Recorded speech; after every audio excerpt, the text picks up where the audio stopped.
uh, as I told you in my last lecture that this class I'm engaging just to apprise the student of the MBA Health who joined late about the first unit. So what I will do today that I will provide you an overview of the topics which we have discussed, and then I'll invite your question if you have. And I assume that you must have, read the PPT, the reading material provided. So what I'm going to do is that I will start with the definition of economics. Then I'll make a distinction between what is two branches, microeconomics and macroeconomics.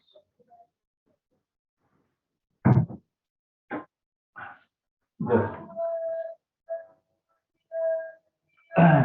and then I will discuss about the objectives of the firm, and then I'll move to familiarize you with the concept of demand supply equilibrium, and lastly I will brief you about elasticity concept. You know that to start with any course, we start with the definition of economics. So there are various definitions which I have taken in my and in very detail. That detail cannot be taken right now, but I think that if you go through my notes, you will find that many of these definitions. So I will, confine myself to some representative definitions. So there are two definitions which are displayed here. The first definition is that it tells us about that what is economics. Economics is the study of how societies make decisions in managing scarce resources. You can understand the word is scarce is a very important. The second definition is given by Paul Samuelson. Paul Samuelson has written a very leading textbook on economics, one of the few Nobel Prize winners who have written textbook on any subject. Economics is study of how societies use scarce resources to produce valuable goods and services and distribute them among different individuals. Just to tell you that scarcity, that is the limited resources, availability of limited resources, lies at the root of economics. Economists say that land, labor, capital, enterprise, they are scarce, and therefore these resources has to be allocated to various uses. How much money should go for defense, how much for education, how much for other purposes. And these resources are scarce in relation to our needs and wants, which are unlimited. So our needs and wants are unlimited, and therefore we have to allocate these scarce resources to fulfill these needs and wants. Now, if the resources had been abundant, there would have been no economics, and no class would have been engaged. So this is the fundamental question which economics addresses. Just 1 minute, please.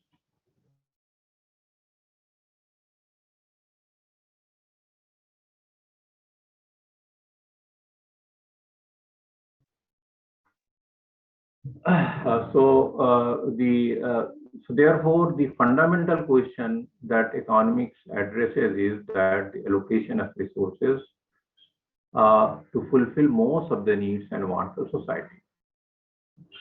And whenever we are trying to allocate limited resources at the disposal of any society, we are in the realm of allocation here. It is not the case that one can, one can fulfill all the needs. And if the resources are scarce, then some has, for example, if defense budget is increased, maybe some cut down in other, you know, the like that. It will not that unlimited amount can be unlimited amount for education. Government will have to find ways to allocate it. Otherwise, there would not have been any. And whenever the allocation of resources takes place, there is always a principle that you give up to get something. You know, there is opportunity cost. For example, if there are A, B, C, you know, options of alternatives available, if one is choosing A, one has given up B and C. If you have joined MBA, you do not have unlimited time in your career. If you have joined MBA program, you must have, you know, foregone the opportunity of carrying other courses, maybe MSc, maybe other MTech or other courses. It's not that simultaneously you can pursue all these. So therefore, this is the crux of the issue which economics addresses. And when economics tries to address this issue, then definitions are given here, you know, and explained here. Then there are, you know, all these things are given, you know, opportunity cost, like, you know, there's some people, you know, may have a lot, you know, huge resources as in terms of material wealth is concerned, but time may be limited. Now, when economics tries to address this issue, then it tries to look at economics from two broad branches. One is called macroeconomics, another is called the microeconomics.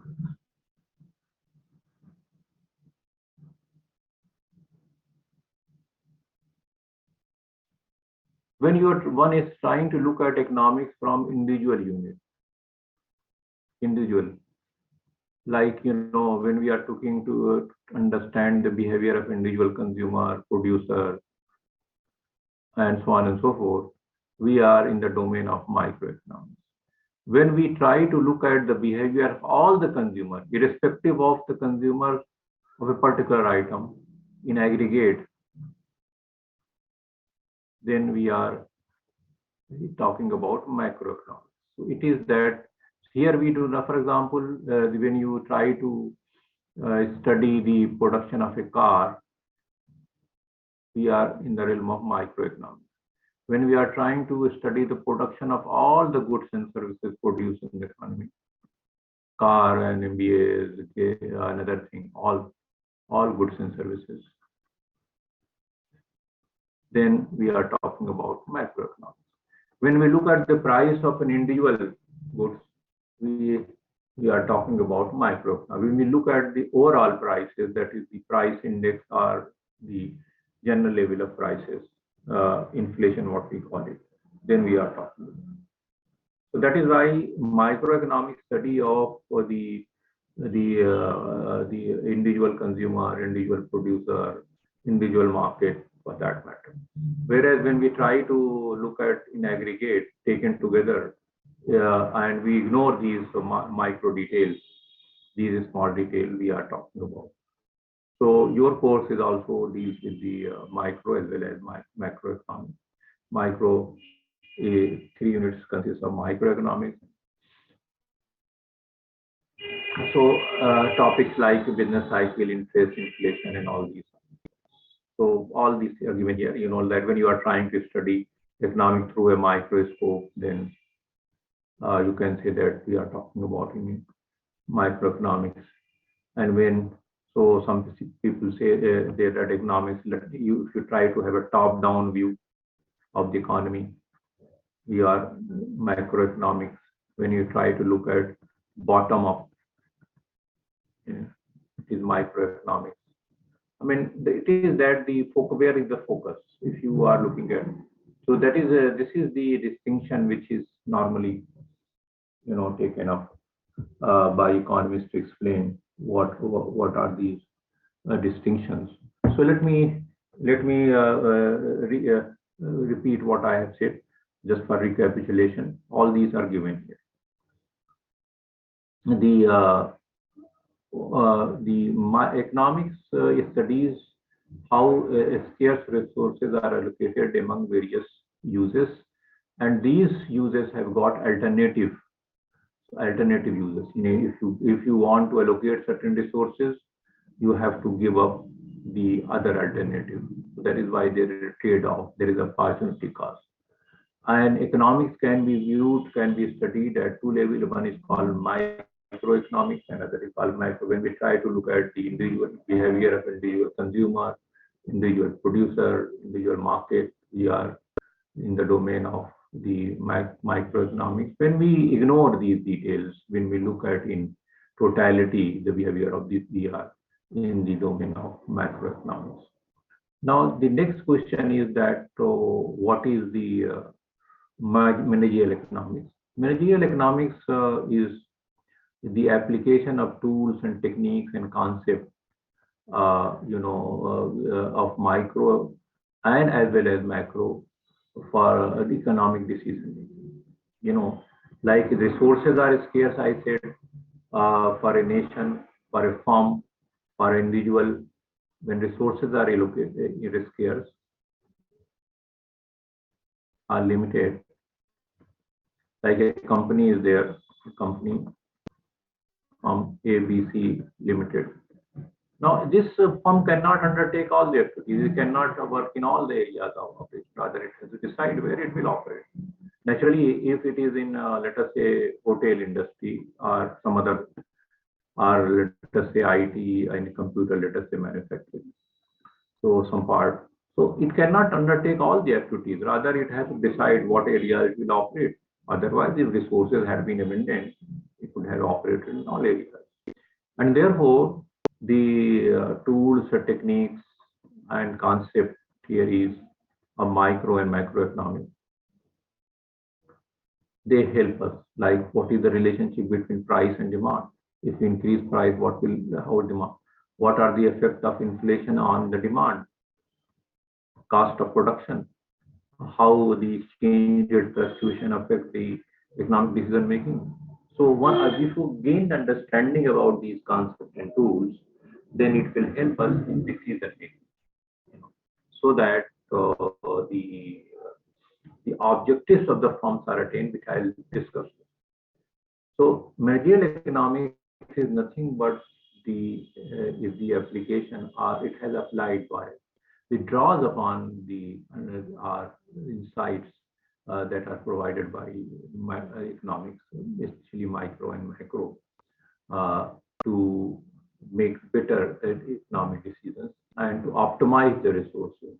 That is the optimized resources mean that where you can get the maximum return in terms of the attainment of the objectives. So this is the in brief about what is economics, what is managerial economics, and other things, and how. So you can go through my slides, and that will tell you about this. If you have any question, you can ask before I go to tell you about the objectives of the firm.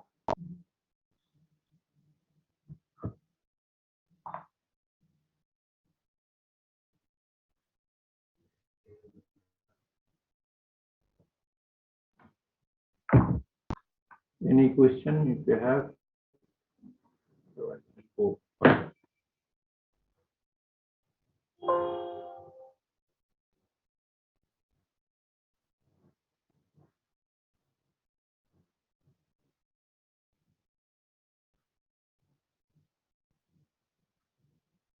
Now, as I said, that resources at the disposal or the command of any, uh,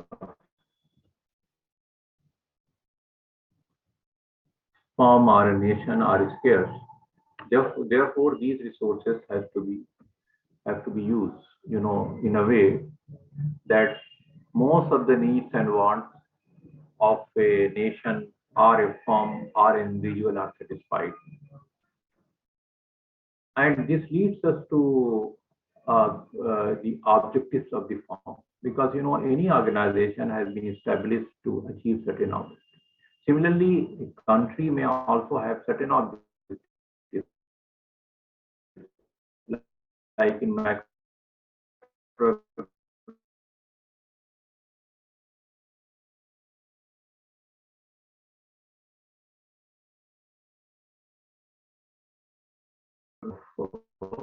fluctuation in economic activities like business cycles.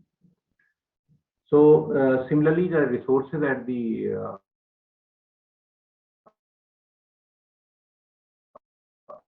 command are with the firm are limited. Therefore, a firm would like to allocate in a way that its objectives are achieved.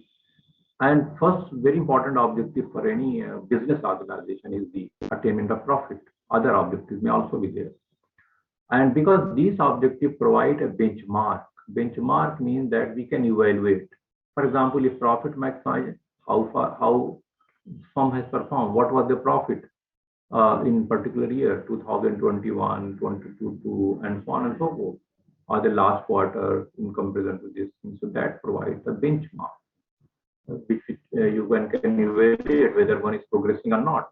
For example, like an MBA student, maybe the grade may be an indicator of his performance. Not necessarily that it is a complete indicator, but how good or bad a student is performing. That can act as a benchmark. So one of the most important objectives which every firm would like to attain is profit maximization. And profit is the difference between revenue minus cost. Revenue is price, the number of any good, and the cost. Cost, there are various categories of cost. Economists may be fixed cost, variable cost, and various. So price multiplied by the number of unit quantity sold. So now this is the objective which every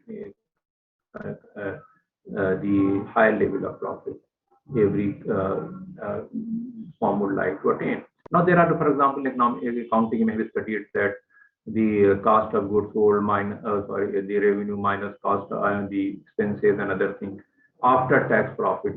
When you get it, there are various variation in accounting profit. Now there is a difference between accounting profit and the economic profit. The last line is the bottom line in account. The financial profit and loss account is the profit. Either it will be profit, it is positive, it is negative, it will be loss. When you have made all the adjustment, EBIT, earning before interest, and then minus, and so on and so forth, the final line. That is why it is called bottom line, the last line in the financial statement. Now, accounting profit and economic profit are different. Economists they take into account all the costs, and these costs may be explicit costs or implicit costs. Whereas an accountant only take into account those costs for which a cash outlay expenditure is made or is to be made. They will record it only in account. For which there is no obligation, they will not record it. But there are certain costs which are implicit, which are not taken into account in the profit and loss account of account statement. Some costs are like if the owner has put his own money, owner's money, that is not taken into account by the account. A modern example of is equity capital. That is those who make investment in the form of equity shares. For example, when you are subtracting, you subtract interest payment. How much is to be paid to obligation? But there is no subtraction here for cost of equity, that is 18, 15, 14% return required by equity holder. The number of shares multiplied by value. You do not subtract in the financial statement. So that is why economics take the economics, we take into account all the costs, not only that for which accounting consider as a cost, but which are hidden costs, implicit costs, for which new cash outlay is paid. Because when equity holders they have put their money, they are expecting certain return.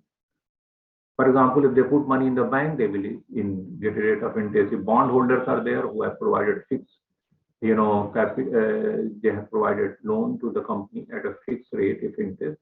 You subtract because it is obligatory on the farm of the firm.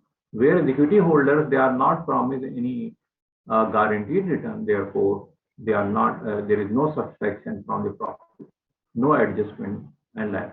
So economy, because if they instead of putting money in a particular company, XYZ, these people they have put money in the bank or some other companies, how much return they would have got it. So the natural equity capital, that is the owner's capital, is riskier. Therefore, they require more return than what is demanded by or what is paid to the bondholders or shareholders. So that is why in a firm may make accounting profit, but it may not make economic profit, and therefore the profit maximization, only difference here is the adjust the cost. Profit is same thing. There is no revenue, there is no difference.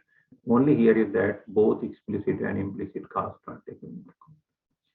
And that is why if you study, for example, when the firm is break even in, in accounting sense and the economics, what we call it, that no profit and no loss, there is a difference. Difference is that no profit and no loss in economics means that when all the factors of production have been paid, both for explicit costs and implicit costs have been taken into account. Whereas for accounting break even, you only take into account the explicit costs, because that is like that. And that is why in third unit, when the firm is in equilibrium, when it is neither making profit or loss, like this diagram, I can write, for example, in perfect competition, when a firm is in long run equilibrium. Sorry, let me write. This is average revenue in marginal revenue, and when a firm is a long run average, the marginal cost is intercepting here. This is the profit maximizing point. That the MR is equal to MC. So now you see that this is that is no profit, no loss situation. So one may think that the firm is making no profit, no loss. It means that here that all the factors of production have been paid, and that also include the equity holder or owner's capital also, time and everything. So that is why there is a departure in the notion of profit, what accountant and say and what the. Now the next question is about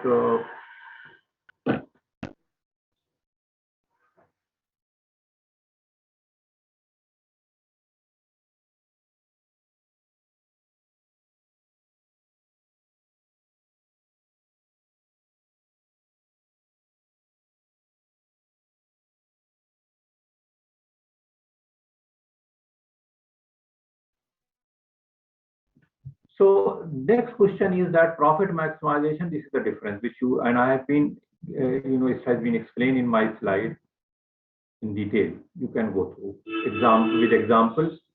All these have been explained with concrete examples.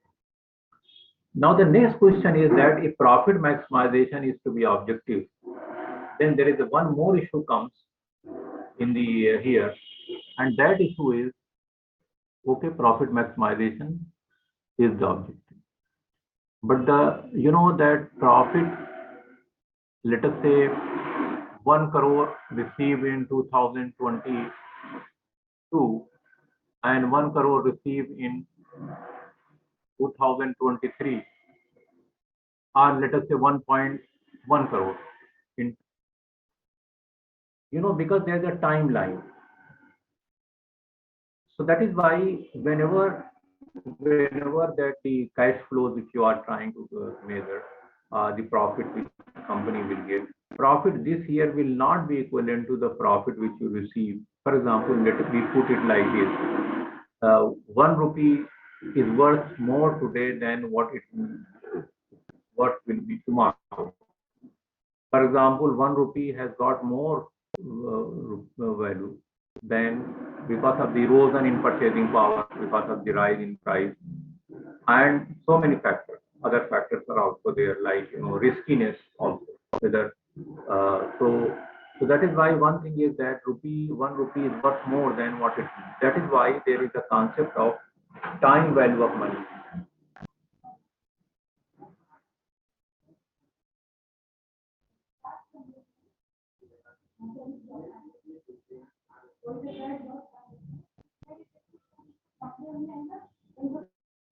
So time value of money is there.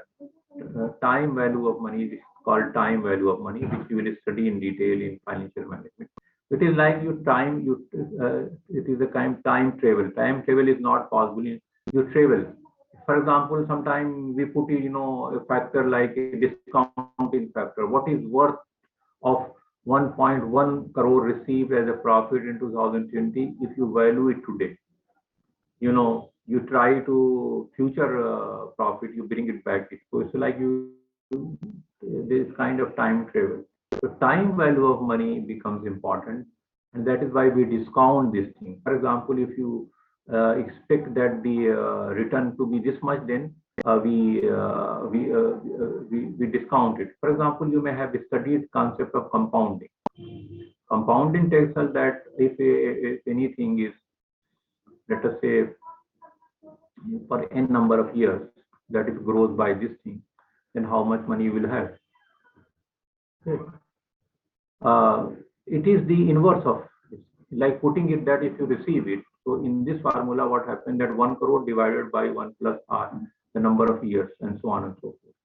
So we take it, we put it in another way. We say that, okay, you will be receiving 1 pointer if it is the discounting factor is 10%. So 1 point so what will be the worth in 2000, and so on. If after 2 years, what will be the worth? If after 3 years, it will be what raised to the power 3, and so on. So we try to do this thing in this way. So this is the formula which has been explained. So simply put it, it means that the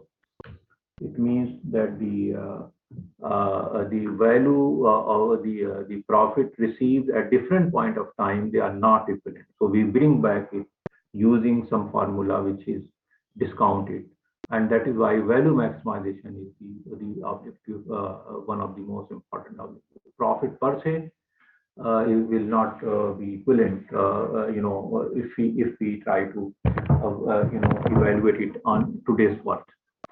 So that is why whenever we are talking about financial terms, then it happens in this way. So value maximization is another objective. Then another important objective is that the manager's utility maximization. And the management utility maximization is that in modern organization, managers are not necessarily the managers, and owners are not necessarily the manager, not necessarily the owners, and owners are not necessarily. There is a separation. The owners manager, they are not like a shop. Owner manager are same. So there will not be any conflict of interest if the owner manager is the same person. But if managers are different and the owners are different, maybe the managers may try to use the resources of organization to promote his own interests, which we call management. And like some CEOs taking very high salary, perks, benefits, and at the expense of organization. So this is also one of the problems. So that manager, instead of maximizing, not maximizing the organization objective, they maximize their own utility. And all these things have been explained in my slides. Why this happens? This is called principal agent.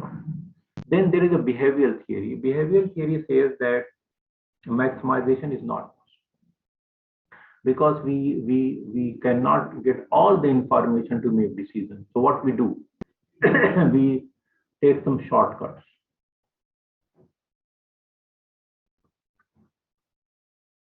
We use some rule of thumb,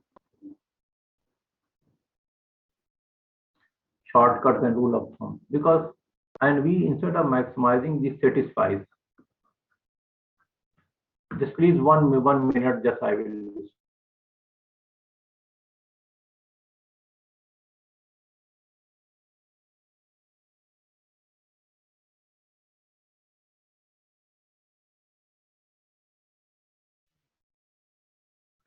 So instead of maximizing, because getting all the information is next impossible, therefore the firm may satisfies is a coinage which is made of the word satisfactory and suffice, and it was coined by Herbert Simon, Nobel Prize winner, and he has come out with a terminology called bounded rationality.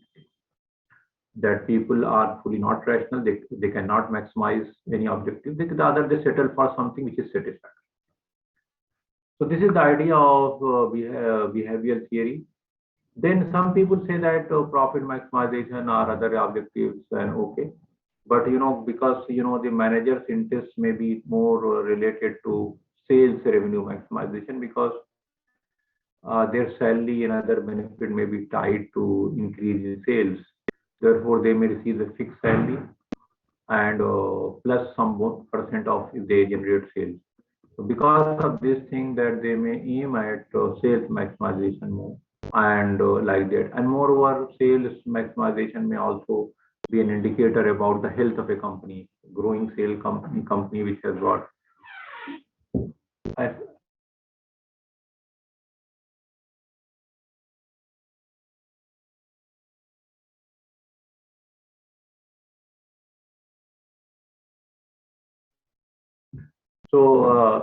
So the sales maximization they may aim at, and because of this thing, what may happen that they may focus more on. Other objectives are also maybe there instead of only monetary and pecuniary objective. The firm may also carry out some social objectives which we know as CSR, corporate social responsibility. They may also contribute in the well-being of society. And in India there is a law which prescribes that every company which has got 500 net worth or revenue or net profit rupees should spend 2% of their average annual profit on these activities. So now, given that these objectives are there, that firm may not pursue only one objective. So that is why profit maximization or what we call to use this more word value maximization may be there. And naturally, without profit, a business cannot survive. That you cannot imagine of a firm which is loss making. So that is why profit maximization is our overriding objective. And profit max company will be able to maximize it if sales are growing. So it may follow multiple objectives, not only one, where the focus is more. Because one objective will not suffice. Because profit even and offshoot of value will depend upon whether a firm is able to generate higher sales and sales. If sales are declining, then something is not good for the company. And since business is part of society, therefore it has to fulfill certain obligations towards society. So that is why there is a trade-off. And India is one of the few countries in the world which has brought in legislation to provide for the CSR activities, like that. So this is in brief about the objectives and other part. And I would advise you that please go through these slides. And if there is any issue, I will engage the class further in this regard. What I'm doing that I'm providing you the overview of what we have discussed in your absence.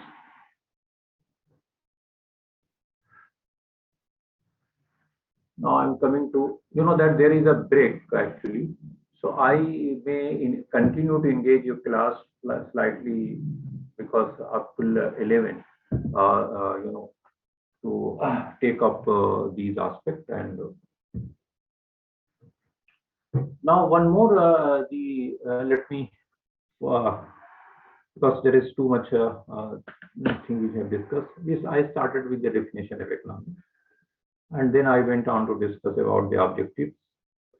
And now I'm going to discuss about the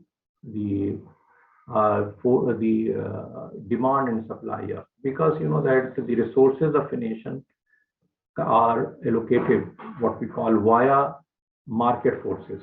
There are two ways resources can be allocated. One is to use market forces. Market has got two sides, demand and supply. In the demand and supply, they interact.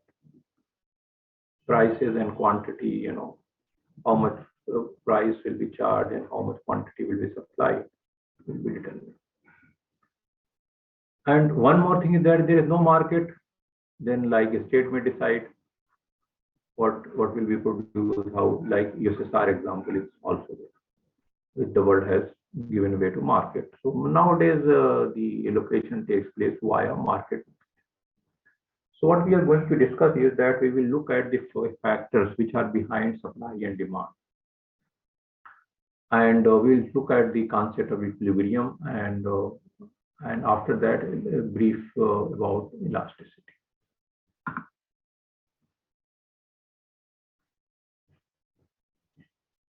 And you know that market is any arrangement which can bring buyer and seller. It may be physical place or it may be connected through electronically.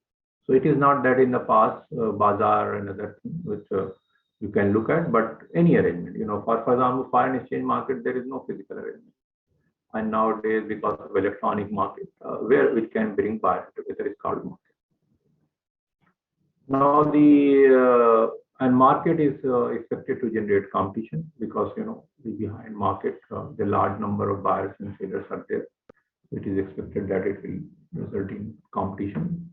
So now the question is that what are the factors behind demand and what are the factors behind supply, and then finally we'll bring together these things. Demand. Let's first understand what is demand. Demand is both ability and willingness to pay. A person may be willing to buy something, but he may not have the ability, he may not have the purchasing power. So demand is something which has two components, ability plus willingness. For example, some people may have money, but they do not want to buy something. Maybe some activities are prohibited in their religion, or they would not like. So that is why demand is anything which is backed by ability plus willingness to pay. That we call it. If a person, for example, you ask in survey somebody, do you want to buy this thing? They may say, okay, we are willing to buy it, but have they got the ability? They have got the money. If you ask people, would you like to purchase Rolls Royce? They are the jet. They may say yes, but whether they have got the money, wherewithal. So that is why demand is something which is made up of ability plus. What are the factors? The first factor is price. Price is, the relationship is inverse. If price of anything goes up, quantity demanded will fall. If price of anything falls, more of it. This is for normal good, whenever. There may be certain goods which I'll discuss later. So this is the relationship. When you have got this relationship, if you show that quantity demanded and price on a graph and depict it, for example, higher price, let us say P5 is there. So it may be less may be demanded. If we bring down the price, more may be demanded. Here, let us say, if bring down the price further at lower 3, more may. If you draw this line, it will be a downward slope. So this way, so the price and quantity demanded are inversely related, and this is called law of demand. And law of demand is that it assumes that other factors are constant. For example, prices may have gone up, but the consumer's income may have also gone up. So if this relationship may not hold. Maybe the price have gone up, but people have got more money. They can spend more money. So therefore they may buy it. So we keep these factors as constant. This is called ceteris paribus in economics. Now, what are the other factors which affect it? And wherever we say that, like, let me show to you, all these things I explained. Like I demand is, price is this much, nothing may be demanded. It 1.5 is there, 1 unit of demanded. It goes down further, more of demanded. So same thing. If anything is downward sloping, it simply means that if price goes up, less demanded. If price falls, more is demanded. Like here, The price is there, nothing may be demanded. If it is there, only this much falls more demanded, like that. So it will be. So this is called law of demand. So examples are given. Now, given this thing that what are the other factors that may affect demand? The other factors that affect demand are price of related goods. What are the related goods? Related goods are I am not going showing you the slides because if I start showing slides, you will distract. I am trying to explain it briefly, these things, and so that the kernel of the argument is conveyed. Now, what is the relationship between, for example, consumers' income increases? What is the relationship? Demand for a good may go out for normal goods.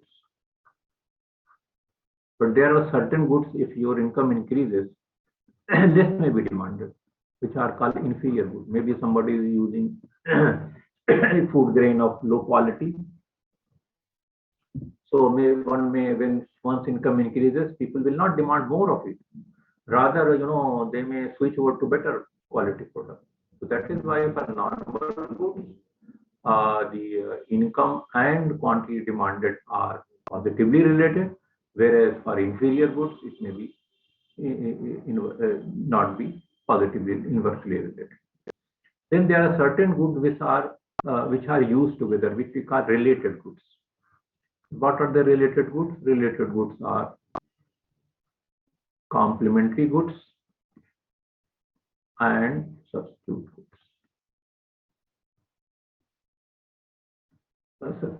Substitutes are which can use in place of others. For example, Coke and let us say this maybe cold drink with the lassi may be there, or other just an example. Complementing, let us say computer hardware and software, which are used together. So this is the difference. Now, because you cannot use it alone, you cannot use hardware without software or software without. Similarly, these are the which can be used in place of other. That's why the word substitute is here. So there are certain relationships. For example, price of Coke increases. Given the price of Coke, Pepsi, more of quantity of may be demanded. If so, people may switch from this. Similarly, if price of Pepsi increases, given the price of Coke, more consumer may switch from this to it. Switch to or from, depending. But if price of, let us say, hardware increases, so demand for software will go down because you know that if price of hardware has increased, less of software will be required. So that is why there is an inverse relationship. So because both are a car and petrol, the typical example of are the less of may be demanded. Let us say price falls, more of it may be demanded because you know that so that will that are used together. So that is why the one when is deciding about decision about changing price and others, one has to take in understand that what is the relationship. If you increase price of certain thing, what will happen to demand because of that. So that is why the complementary and substitute, whether how the competitors are behaving. For example, the market structure, we have studied the various type of where there are few sellers and a large number of sellers are there. So how the competitor reacts. If you bring down the price, whether the competitors may also bring down the price. But the relationship which we are discussing right now is that the price of related goods also affect the demand. Then taste of the consumer is also taste is liking or preference for something. Okay, and it is a cultural factor. Maybe because of the eating habit, maybe because of other things. Sometimes taste are, for example, through advertising, a taste may be developed if you start using. Maybe some people are very health conscious. They may use something which are low fat and other. So all these factors. So taste is also one of the influencer of demand. Then another important thing is that expectations about the future price. If people expectation means that let us say it is March, People think that April onward the price will go up. Expectation about the future price. So what the consumer will do? Consumer may buy goods. If they expect price in future to go up, they may demand more of goods because they think that if they do not buy now in April or thereafter or in coming months, they may have to pay. So some items may be hoarded by the consumers. So that is why if consumer start expecting price to go up, they may start buying more now and hoard it. Whereas what we'll see later on in sellers, the seller will do the opposite. If they expect price to go up in from let us say 10 rupee to 15 rupee in coming future days, then they may hoard it because they think that if they sell now, they will get only 10 rupees. If they sell later, hoard it, it will fetch higher price. So expectation also play a very important. And then demand is also affected by how many buyers are there.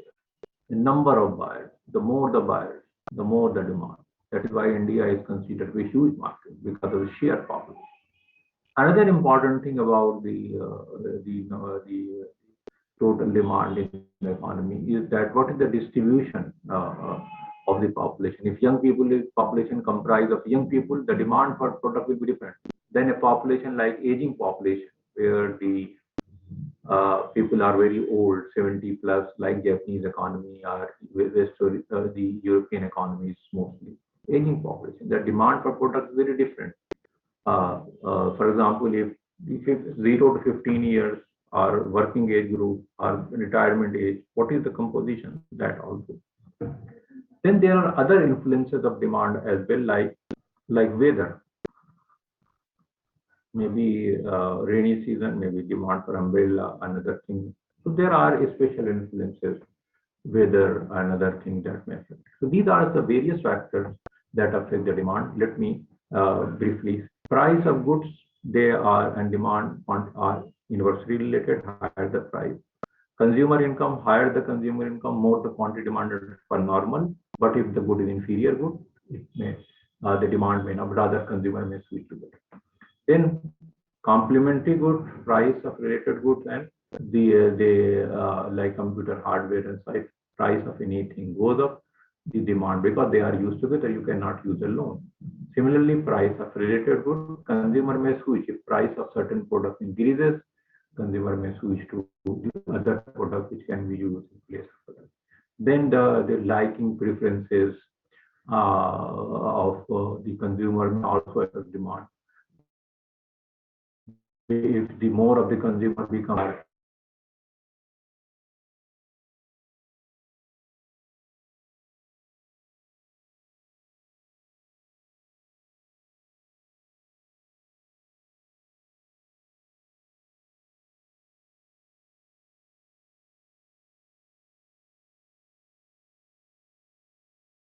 demand, consumer expect price to go up the future, they may demand more now to hoard it. They may hoard it some product or buy now because not to end up paying high in future.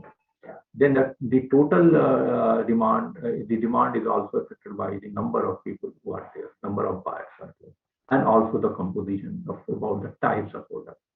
And lastly, there are various factors which have got like weather and other influences that may alter. Now, all these factors, like as I said, that if you depict on a graph, the price and quantity. So if you take a demand curve, which so if you depict it on a graph, for example, price and demand.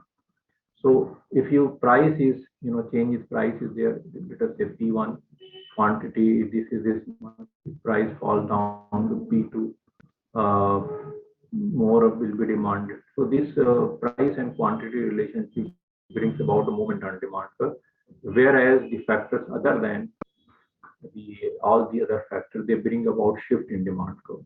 If price income increases, demand curve may shift.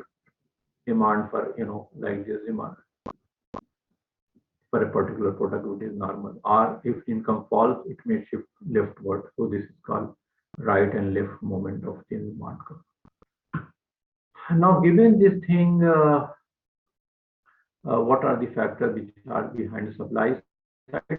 Supply side is all these have been explained, and I will advise you please go through after this lecture. So there are factors which affect supply as well, and these are some of the factors which affect the supply.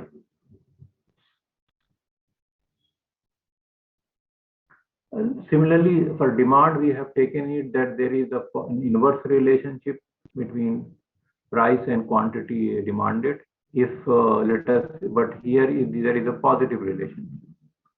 If price of anything goes up, consumers may be willing to supply more because they think that it will fetch them more.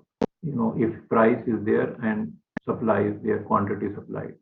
If you show it on a graph, let us say price is this much, more maybe if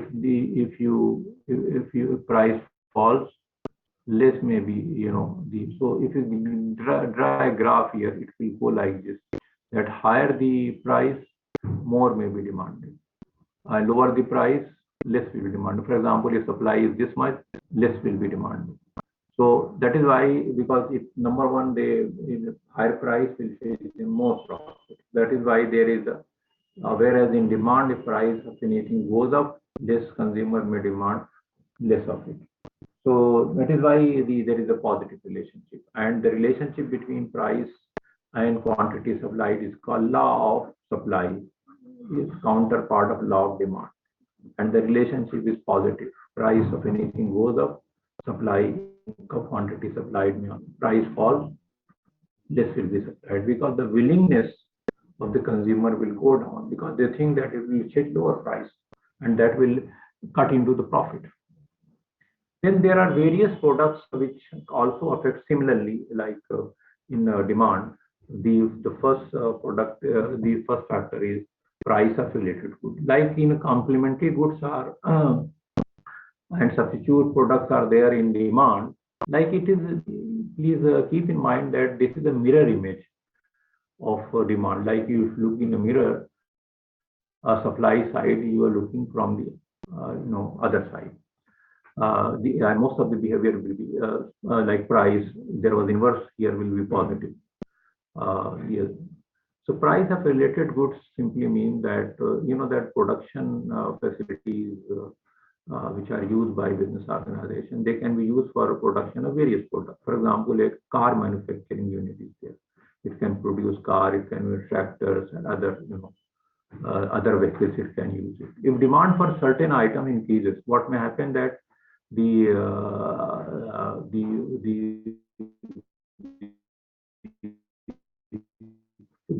production may be shifted towards that product.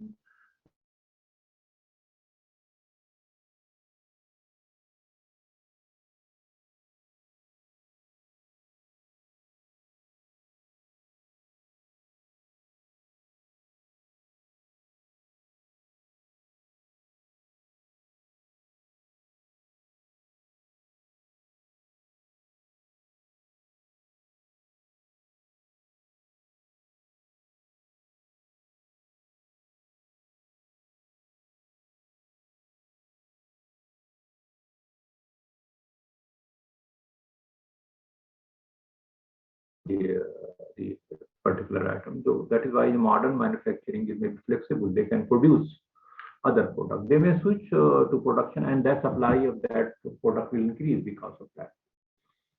Then price of resources and other input.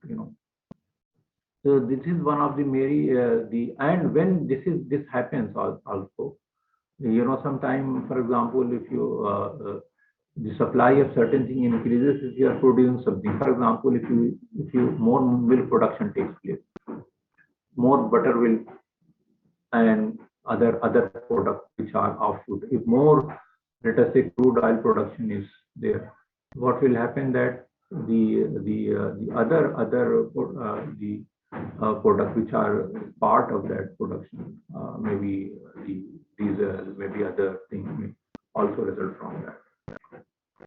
Then one more important thing about the supply is that price of resources and other input. You know that if you recall that profit is revenue minus cost.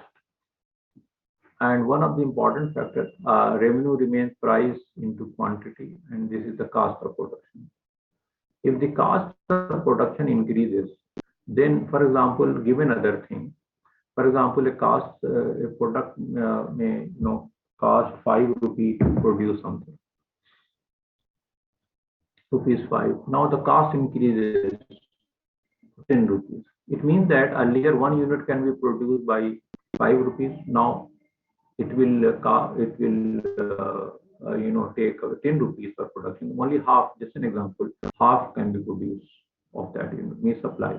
It means that the price of input increases, uh, the cost of production increases, supply will go down. Unless consumer, the producer can pass on, it will not be easy that they can add it and pass on, because if they increase price, and then there are so many factors available. In India, in inflation, other thing, what is happening is that the producer are finding to pass on the increase in price, because if they increase, the add it to the cost. So that is why the cost of production may increase, in cost of production may cut down or the input cost may cut down the supply also. Then if future prices are expected to increase, like I told you that if future prices, let us say T and T1 and so on, prices are expected to increase in future. Producer may why to sell now at a lower price when the price will go up in future. So what they do that, like unlike consumer, they will withhold the supply from the market. So if they expect price to go up in the future, they may not release supply. They may hold back supply, and they may release in the market when the price goes up. So that is why their motive may be different from, whereas the consumer want to buy more now, because if they do not buy now, then in future it will result in higher price for them. Then technology is also an important factor. Technology is that is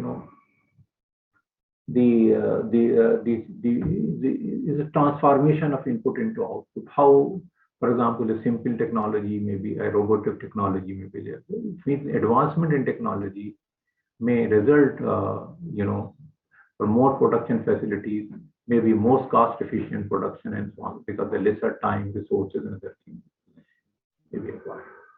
Productivity is again an important factor, which is related to technology. How much input is used for producing an output, and this concept is related to also efficiency.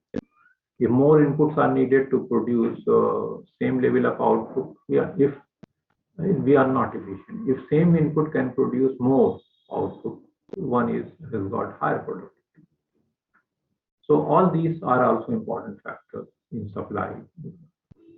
Then weather condition and other natural resources, hurricanes and other things, supply may be affected because of that. The flood in India and other places, monsoon is very important in agriculture production and all that. So all these factors, they affect the supply. And as I told you about the demand, that these factors result in movement in the supply, whereas these factors, whenever we see law of supply, we say that these factors are constant. If we change all these factors, we will not. For example, anything which, for example, supply is there. For example, raw material cost decreases, for example. So it will bring more supply at given price, because more can be produced. Similarly, if one expects that the price to increase in future for product, supply may be reduced, because the producer think that so they will be able to sell at higher price, therefore they will cut back the supply, or they will curtail the supply in the market because of that. All these factors bring about a shift in the demand, the supply curve, and like that. So all these have been explained in quite detail, and I will advise you that please go through these things. And now the final part of this is that when demand and supply are, bring together. For example, if demand is supply, this is the demand supply curve. Higher is the price, more will be supplied.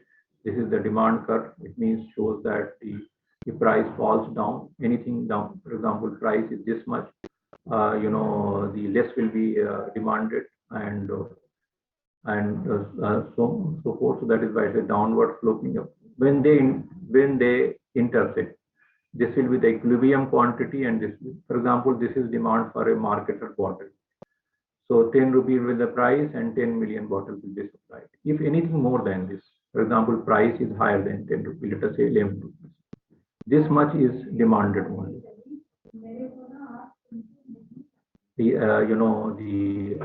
The supply is this much at this higher, more supplied, but demand is only this much. So what will happen? The price will fall till it reaches. Let us take another price. The price is less than this, 9 rupees. Now you see that at this price more is demanded, because lower price means more. How much is supplied? Only this much. So there is a gap. So what will happen? That price will go up till it reaches the equilibrium. So that is why the equilibrium price is an important factor. And you know that this is for explanation. In real life, it simply means that if demand is, price will go up. Demand is less than supply, price will fall. And demand is less is equal to supply, there will be no tendency for change. And in real life, it happens that there are always changes which are occurring. This market is dynamic. So this is in very brief about overview of the market forces. Details are there in my notes, and you can go through. Equilibrium and all these situations have been explained here in quite detail. So you can go through these things.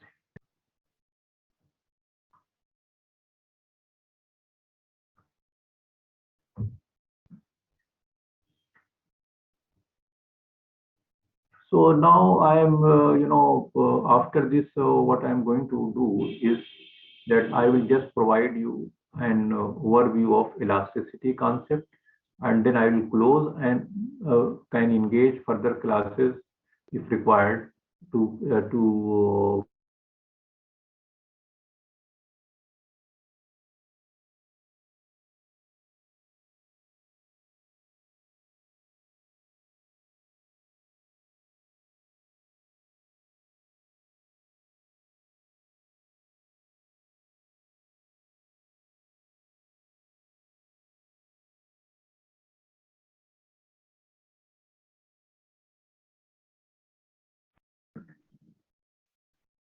एक minute. Class आप लोगों क्या बजे से? 11:20 से है ना? Hello. Yes sir. हाँ, तो बस 5-10 मिनट और होल्ड करिए, आपको मैं छोड़ता हूँ. तो क्या डिमांड सप्लाई में क्या नहीं समझ में आया, बताइए. जो शिफ्ट हो रहा है, जब डिमांड कर्व शिफ्ट हो रहा है, सप्लाई का कर्व शिफ्ट हो रहा है, वो शिफ्टिंग है, समझ में आ रही है राइट. मतलब देखिए ऐसा, ये this is demand curve, isn't it? ठीक है, ये जो है this is demand curve. Demand curve here we have shown price. Okay sir, आपकी स्क्रीन में विजिबल है. Sorry, I am sorry.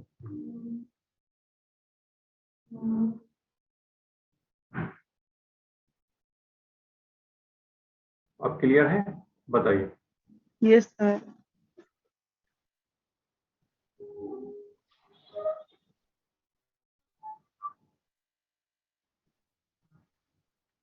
ये पॉइंट्स हैं फॉर प्राइस, और इसको लिया जा रहा है, और ये तो आप जानते होंगे कैसे ड्रॉ किया जाता है. एक टेबल है इसके पहले, ये अब इसको हमने क्या किया कि 1.52 है तो जीरो क्वांटिटी है, मान ली टेबल एक बना ली जाए, बनी हुई है पीछे, ठीक है, और प्राइस है क्वांटिटी. इस प्राइस पे जीरो क्वांटिटी है, तो हमने ये पॉइंट लिया, वी हैव टेकन दिस 1.5 पे 1 है, 1 पे 1 है. जब इसको हमने connect this point, demand curve comes into effect, which is downward sloping demand curve. ठीक है.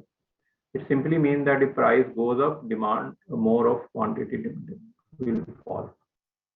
If it was like this, upward sloping, ऐसे होता. It means that higher the price, more supply curve के लिए होता है. So this is and this relationship between price and demand is known as law of demand. It assumes that other factors of production are constant, like income is constant, taste is constant. Why we keep this constant? Reason is simply is that if you change all these factors simultaneously, then you will not be able to gauge the effect of price on quantity demand. Because how much we can say on account of income, how much account on taste, related goods and all. So that is why whenever we are talking about law of demand, we assume that these things are constant. And that is why whenever the law of demand, we are discussing price and what, it is resulting in movement on demand. Okay, like this much is the price, this much is the quantity demand. If this much is the price, that is why we are moving. Whereas if other factor, for example, let us assume that this is the demand curve, DD, price and demand, I am right. Income increases. Income increases, and assume that it is a normal good. More of income means at this point it will bring about a shift. More will be demanded because the consumer's income has increased. Our taste of consumer for particular products is increased. It will bring about a shift, not the movement. So that is why factors other than price bring about either increase or decrease. Increase means the rightward shift, okay, and decrease means leftward shift in demand. For example, income of the consumer decreases, so other thing remains same, so it will bring about a reduction in the demand. So this is the difference, what we call it.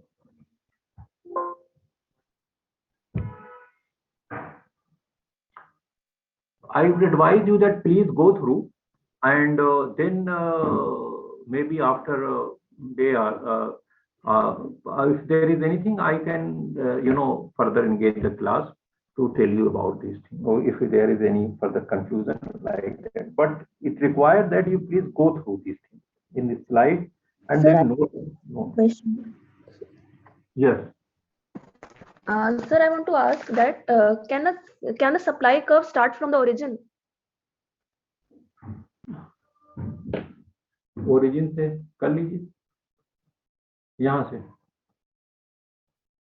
ये बताइए आप कि zero से कोई supplier zero पे supply करेगा? आप बताइए, लॉजिकल है? No sir. तो फिर सप्लाई कर बेमानी है ना वो तो। आप बताइए, कोई प्रोड्यूसर ऐसा कहेगा कि आइए जीरो हम फ्री फंड में दे रहे हैं आपको, ठीक है? तो कुछ इकोनॉमिक रीजनिंग भी होती है, लॉजिक भी होती है। इसीलिए जो है ना, बहुत हायर प्राइस आप शो करते हैं तो कंज्यूमर नहीं डिमांड करेगा ना, ये भी तो होता है अदर साइड ना। एक दो है, देखिए, demand supply are driven by two player, one is consumer demand, behind demand का, and behind supply is a producer. What is the motive of producer? One, profit. Okay. Naturally one will not supply free of cost. Similarly, if the price is very high, consumer will not be willing to buy. Like consumer would like to charge, producer would like to charge higher and higher price, whereas consumer would like to pay lower price. तो इसीलिए जो यहाँ पर भी supply का दिखाया गया था, आप देखिए यहाँ पर है ना, कि अगर बहुत ही हायर प्राइस ये इस पे, अगर इस पे यहाँ भी चार्ज कर रहा है तो जीरो क्वांटिटी है, तो सॉरी ये इस पे भी विलिंग नहीं है ये सप्लाई करनी, बिकॉज कास्ट ऑफ प्रोडक्शन जो है ना उसका फिच नहीं होगा ना, कवर नहीं होगा, ठीक है?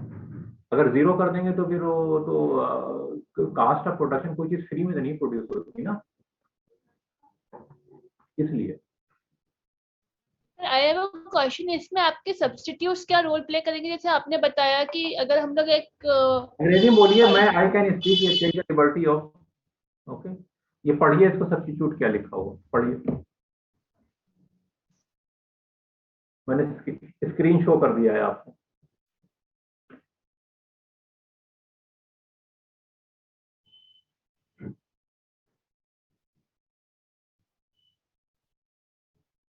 ठीक है, a substitute in production is that can be produced in place of another good. मैंने एक एग्जांपल दिया था, that is a production facility, like one can use SUV or other thing और मैंने I gave an example, a very simple example of agricultural land or field.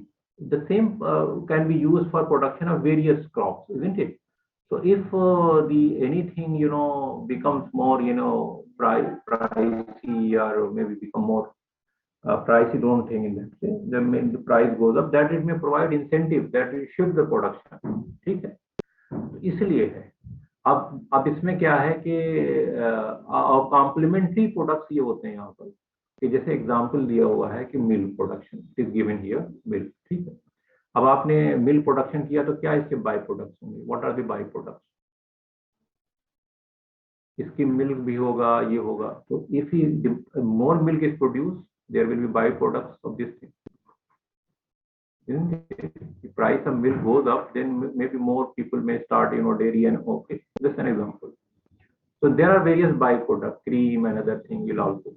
Similarly, crude oil, there will be byproduct. So that is why the terminology of substitute and complement are slightly different in supply side, but they connote the same thing. That is that you shift the production towards production of those substitute products. Substitute means you can produce it, अब production facility नहीं है, you can not shift. Two wheeler है, two wheeler में आप demand for motor bike increases, the same can be use for scooter. अब एक MBA programme है, same facility is there. अब इसमें क्या है कि मे बी हॉस्पिटल एडमिनिस्ट्रेशन में if they demand may be more number of seat may be increase like this, same facility can be. Is it clear और not clear? Sir, clear, fine. Thank you, sir. ये सारी चीजें explain है यहाँ पर, आप इसको देखिए और वो करिए. लास्टली मैं आपको ये थोड़ा सा इलास्टिसिटी के बारे में बता दे रहा हूँ और then I will close it. Okay, पर या अगर आप कहें तो इसको मैं कल भी ले सकता हूँ, दैट इज नॉट ठीक. कोई बहुत बड़ा इशू नहीं. लेकिन मैं आपको इंट्रोड्यूस कर दे रहा हूँ, बता दूंगा आपको कि elasticity, demand and supply we have discuss. There is a positive relationship. Show नहीं हो रहा होगा आप लोगों को, just I will share it. It is visible. Visible, okay.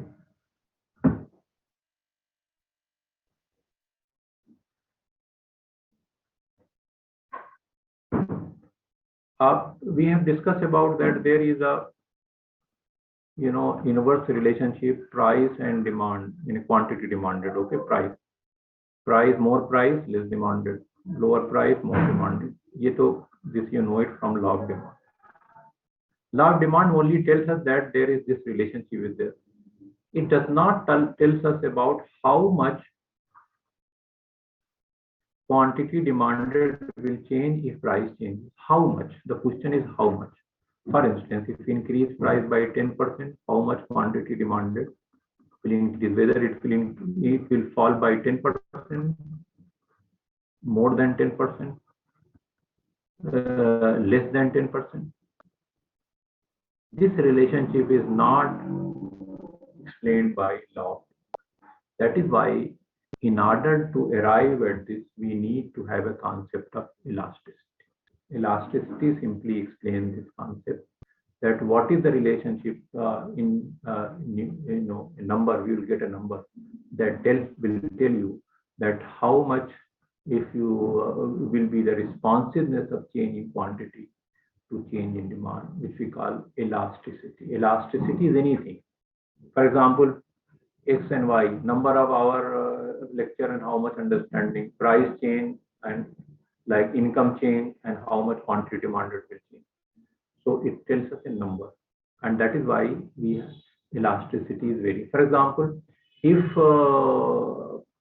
price changes by 10%, quantity demanded changes by same percent, elasticity will be 1, 10 upon 100. If price changes by 10%, quantity demanded falls by 20%. So elasticity will be greater than 1. If price increases by 10% and quantity demanded falls by 8%, so 8 divided will be less than 1. It means that the price have gone up by 10%, but quantity demanded has fallen. This tomorrow I will explain this part. But again, I will engage that tomorrow for you, especially for health. And please also note down your question if you have. Tomorrow we can discuss. Okay. I think let us stop. Thank you, sir.